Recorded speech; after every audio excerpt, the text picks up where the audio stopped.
The morning sun painted London's ancient streets in golden hues as millions of people began gathering along the coronation route. Catherine, now the Princess of Wales, stood before her mirror in Kensington Palace, her hands trembling slightly as she touched the delicate sapphire necklace that once belonged to Princess Diana. The weight of history pressed upon her shoulders like an invisible crown. William entered the room quietly, his naval uniform pristine and adorned with ceremonial medals. He watched his wife's reflection, seeing both strength and vulnerability in her eyes. 20 years had passed since they first met at university, yet this moment felt like the culmination of a fairy tale that neither had dared to fully imagine. "Are you ready?" he asked softly, placing his hands on her shoulders. Catherine turned to face him, her wedding dress designers having created something spectacular for this day.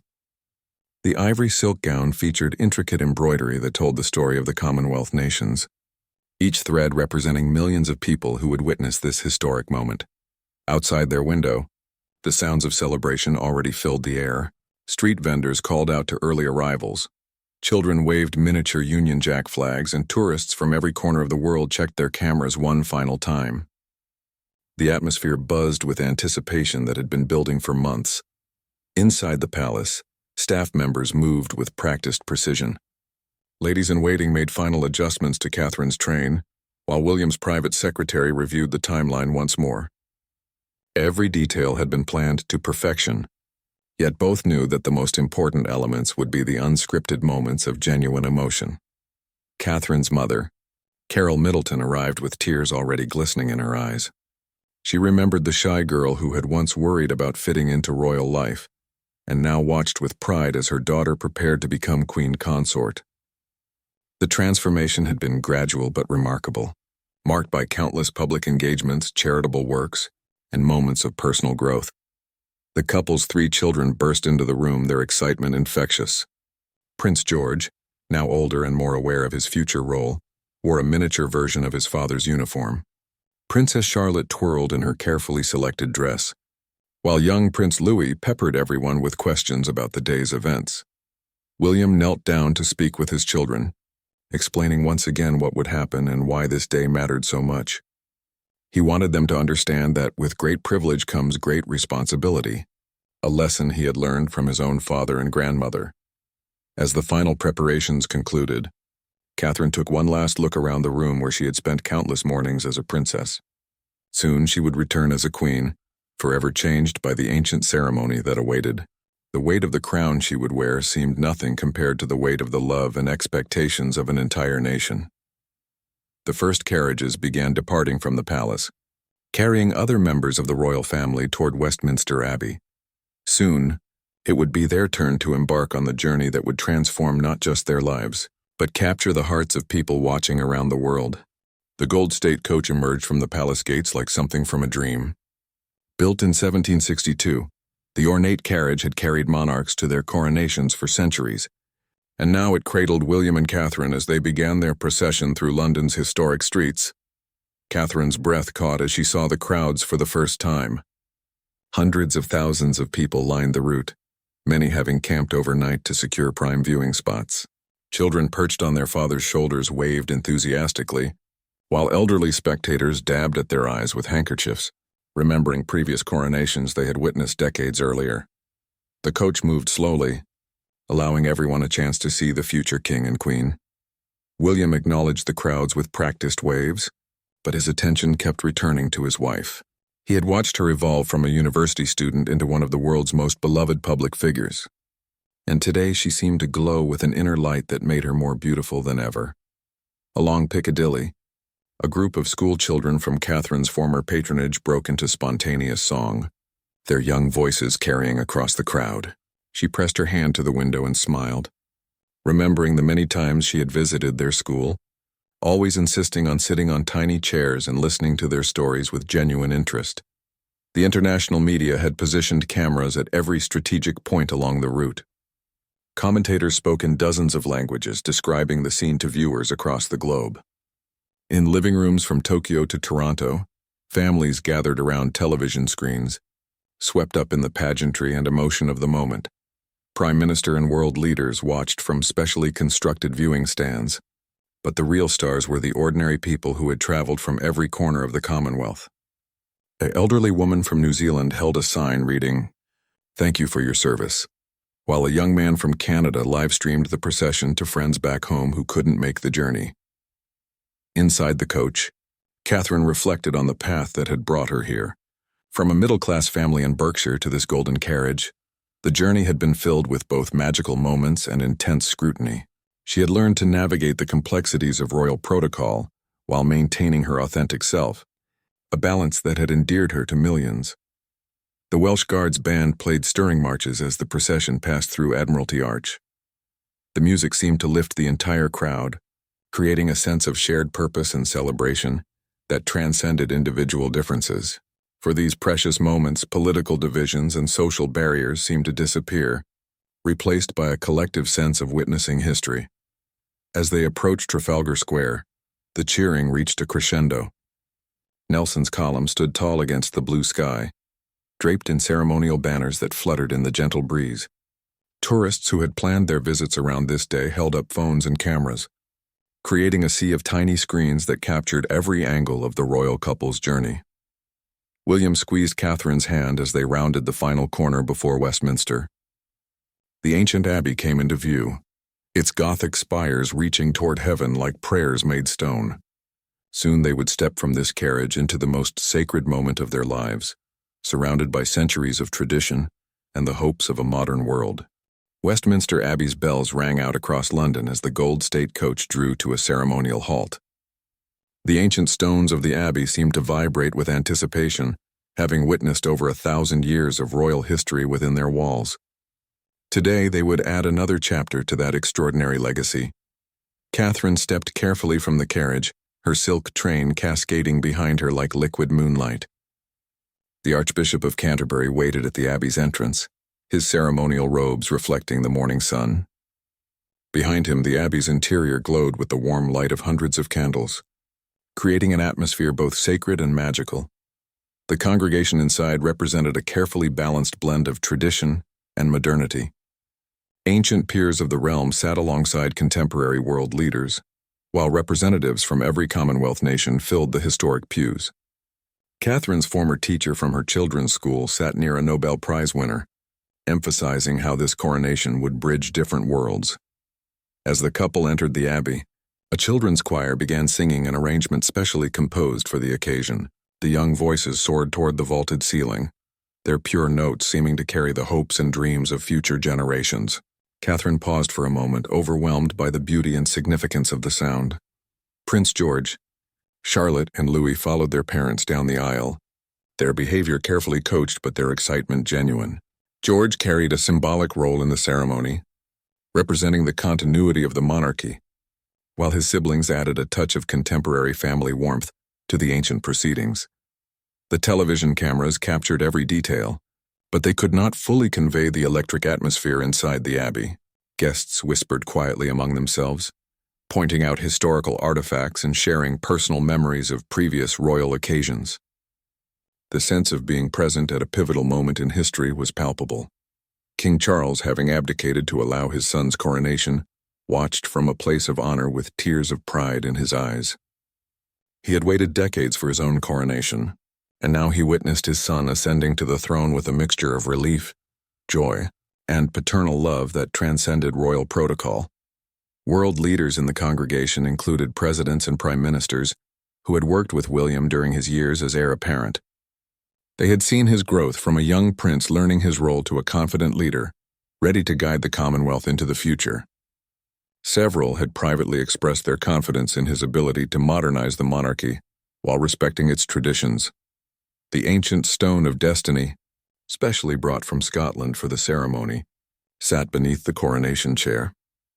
This same stone had supported monarchs for centuries, creating a tangible link between past and present that gave the moment additional gravity and meaning. Catherine's parents watched from their seats with expressions of wonder and pride.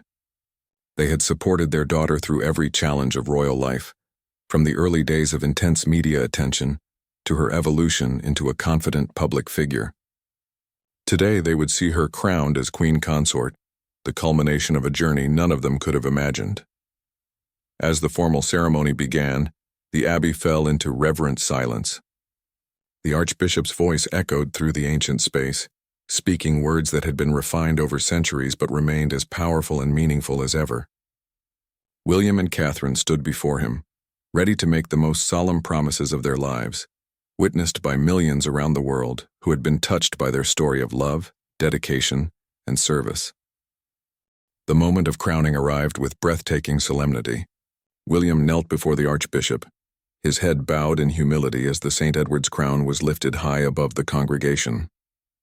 The ancient gold seemed to capture and reflect every candle flame, creating a halo of light that made the crown appear almost ethereal. "By the grace of God," the archbishop declared, his voice carrying clearly through the abbey's acoustics, "I crown thee, William, King of the United Kingdom and the Commonwealth realms." The crown settled upon William's head with ceremonial precision, transforming him from prince to monarch in that sacred instant. Catherine felt her heart skip as she watched her husband accept the full weight of kingship. The man she had fallen in love with at university now bore the responsibility for millions of people across dozens of nations. Yet as he rose and turned toward her, his eyes held the same warmth and love that had first captured her heart all those years ago. Her own moment arrived with equally profound significance. The Queen Consort's crown, specially created for this occasion and featuring diamonds from the late Queen's personal collection, awaited her. As she knelt, Catherine thought of all the women who had worn similar crowns before her, each facing their own challenges and finding their own ways to serve their people. The crown settled upon her head with surprising lightness, though she knew the responsibilities it represented would be anything but light. As she rose, now Queen Catherine, she caught sight of her children in the congregation. Their faces showed a mixture of awe and excitement, and she silently promised to help them navigate the unique path their births had chosen for them. The archbishop blessed both crowns and their wearers, speaking ancient words about service, sacrifice, and sacred duty. His voice seemed to connect directly with something deep in both William and Catherine's hearts, reminding them why they had chosen this life of service despite its challenges and constraints. The congregation rose as one, their voices joining in "God Save the King" with an enthusiasm that seemed to make the abbey's ancient walls tremble. Peers and commoners, world leaders and local dignitaries, all united in this moment of celebration and dedication to the future. Outside the abbey, the crowds had been following the ceremony through loudspeakers positioned along the processional route. When the moment of crowning was announced, a cheer went up that seemed to echo across all of London. People embraced strangers, children threw their caps in the air, and tears of joy flowed freely among spectators of all ages. The newly crowned king and queen processed back down the abbey's aisle, now wearing their crowns with growing confidence. The weight of history and responsibility settled around them like invisible cloaks, but they walked together, united in their commitment to the extraordinary life they had chosen. Television viewers around the world witnessed something remarkable in those moments. Beyond the pageantry and ancient ritual, they saw two people genuinely in love, supporting each other as they accepted one of humanity's most challenging roles. Social media exploded with messages of support and congratulations from people who had never met them, but felt personally invested in their success. As they paused at the abbey's entrance, preparing to return to their carriage for the journey back to Buckingham Palace, both William and Catherine took a moment to absorb what had just occurred. They were no longer the same people who had entered the abbey that morning. They had been transformed by ceremony, commitment, and the collective hopes of millions who believed in their ability to lead with wisdom, compassion, and grace. The return journey to Buckingham Palace transformed into a victory parade unlike anything London had seen in decades. King William and Queen Catherine rode in the same golden carriage, but everything felt different now. The crowns upon their heads caught the afternoon sunlight, creating prismatic rainbows that danced across their faces and seemed to bless the celebrating crowds. The cheering had grown even louder during their absence, as if the successful completion of the ancient ceremony had released a dam of pent-up emotion and joy. British flags fluttered from every window, while Commonwealth flags created a colorful tapestry that stretched as far as the eye could see. People had traveled from every corner of the globe to witness this moment, and their diverse faces reflected the modern, Multicultural nature of the kingdom William and Catherine would now lead. Along the mall, a group of military veterans in their dress uniforms saluted as the carriage passed. Many had served during William's own military career, and they remembered the young prince who had trained alongside them, shared their dangers, and earned their respect through dedication rather than birthright. Now they honored him as their king, their faces showing both pride and deep personal affection. School children from across London lined sections of the route, their teachers having organized this once-in-a-lifetime field trip. They waved handmade banners and threw flower petals that carpeted the street in pink and white. Catherine waved specifically to each group, her genuine delight in their presence evident to everyone watching. The international media coverage reached unprecedented levels, with news anchors struggling to find words adequate for the spectacle unfolding before their cameras. Social media exploded with real-time reactions from viewers worldwide, creating a global conversation that transcended traditional boundaries of nationality, age, and background. Inside the carriage, William and Catherine shared quiet moments of reflection between their public acknowledgments of the crowds. The weight of the crowns reminded them constantly of their new roles, but the warmth of public support gave them confidence that they could fulfill the trust being placed in them. As they passed Clarence House, where they had lived during their early married years, both felt a pang of nostalgia for their simpler days. Those walls had sheltered their growing family and provided refuge from public scrutiny. Now their home would be the much larger and more formal Buckingham Palace. With its grand staterooms and centuries of royal history, the carriage horses, specially trained for ceremonial occasions, seemed to sense the importance of the moment. They stepped high and proud, their brass fittings gleaming in the sunlight. The coachman, dressed in traditional livery, guided them with expert skill along the familiar route they had traversed for countless royal occasions.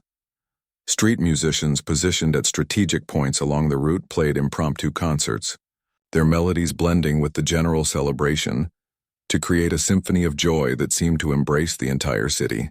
People danced in the streets, sang traditional songs, and created new memories they would treasure for the rest of their lives.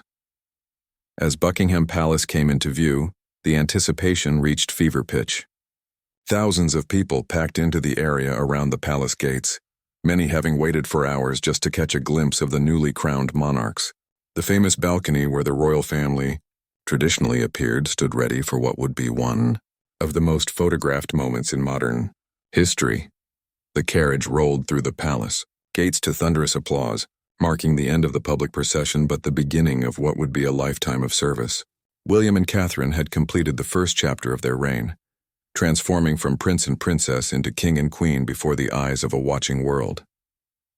The famous balcony of Buckingham Palace had never hosted a more emotionally charged moment. As King William and Queen Catherine stepped through the glass doors, the roar from the crowd below was deafening. Hundreds of thousands of people stretched from the palace gates to the far end of the mall, creating a sea of humanity united in celebration and hope. Catherine paused for a moment, overwhelmed by the sight. The girl who had once worried about speaking in public now stood before the largest audience of her life, wearing a crown and representing the hopes and dreams of millions. William took her hand, and together they stepped forward to acknowledge their people. The crowd's response was immediate and thunderous. People jumped, cheered, and waved flags with an enthusiasm that seemed to shake the very foundations of the ancient palace. Children held high on their parents' shoulders got their first glimpse of their new king and queen, creating memories that would last their entire lives. Prince George, Charlotte, and Louis joined their parents on the balcony, their presence adding a touch of family warmth to the historic moment. The sight of the new royal family together touched hearts around the world, reminding everyone that behind the crowns and ceremony were real people who loved each other deeply. The flypast began precisely on schedule, with the red arrows painting the sky in red, white, and blue contrails. Historic aircraft mixed with modern jets in a display that honored both tradition and innovation. As the planes thundered overhead, Catherine instinctively reached for William's hand, a simple gesture that photographers captured, and that would become one of the defining images of their reign. Television commentators around the world searched for words to describe the spectacle, but many found themselves simply letting the images speak for themselves. The balcony appearance had become a symbol of continuity and hope. representing the enduring nature of the monarchy and its ability to adapt and serve new generations. Below in the crowd, people from every walk of life shared this historic moment. A nurse who had worked through the pandemic stood next to a young entrepreneur starting her first business. A retired teacher celebrated alongside international students studying in London. Veterans shared stories with teenagers who were experiencing their first royal celebration. The diversity of the crowd reflected the modern Britain that William and Catherine would now serve. As the formal balcony appearance concluded, the royal family returned inside the palace for private celebrations with close friends and family. The public pageantry was complete, but the real work of their reign was just beginning. They had a kingdom to serve, a commonwealth to lead, and a world to inspire through their example. The evening brought spectacular celebrations across London and throughout the Commonwealth. Fireworks lit up the sky above the Thames, while street parties continued long into the night. In homes around the world, families who had watched the coronation discussed what they had witnessed and what it might mean for the future. Later that night, as King William and Queen Catherine finally had a quiet moment together in their private apartments, they reflected on the extraordinary day. The crowns rested on their dressing tables, but the weight of responsibility would never leave their shoulders. They had promised to serve their people with dedication, wisdom, and love, and they were determined to honor that commitment every day of their reign. The coronation had ended, but their story as king and queen had just begun. They faced the future together, supported by the love of their people and their own unshakable bond. History would remember this day as the moment when William and Catherine fully embraced their destiny, transforming from beloved royals into inspiring leaders ready to guide their nations through whatever challenges and opportunities lay ahead.